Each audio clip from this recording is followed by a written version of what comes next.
এশার নামাজেও সূরা ইখলাস, ফজরের নামাজেও ইখলাস, মাগরিবের নামাজেও ইখলাস। আপনাদের এই মসজিদের ইমাম যদি প্রত্যেক নামাজে সূরা ইখলাস পড়ে কি করবেন? আজকে ইমামের একদিন কি আমার একদিন? পাইছে কি? কুল হুয়াল্লাহ ছাড়া পারে না কিছু, করবেন না? কুবা মসজিদের মুসল্লিরাও তাই করলেন, সব জোটবদ্ধ হয়ে ইমামরে ধরলেন, ইমাম সাহেব খালি ইখলাস পড়েন কেন? ইমাম বলে আমার ভাল লাগে, নামাজ পড়লে পড়ো নাইলে ভাগো।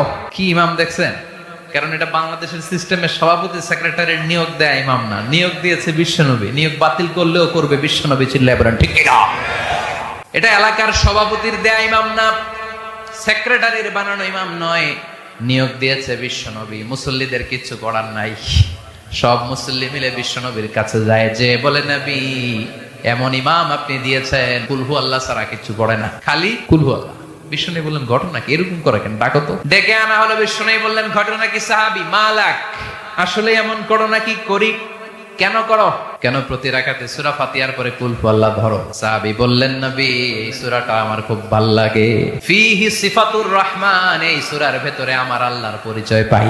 এই ছোট্ট সূরার ভেতরে আল্লাহ তার নিজের পরিচয় এত সুন্দর করে দিয়েছেন গো নবী, কোরআনের কোন সূরাই এতটা সুন্দর দেয় নাই। এই সূরা পড়লে আমার হৃদয় ঠান্ডা হয়ে যায় গো নবী।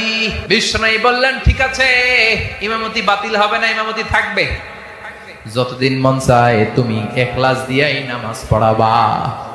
আর জেনে রেখো আল্লাহ আমারে জানিয়ে দিয়েছে এই ছোট্ট সূরার প্রতি তোমার ভালোবাসা, এই ভালোবাসার কারণে আল্লাহ তোমারে জান্নাত দান করেছে।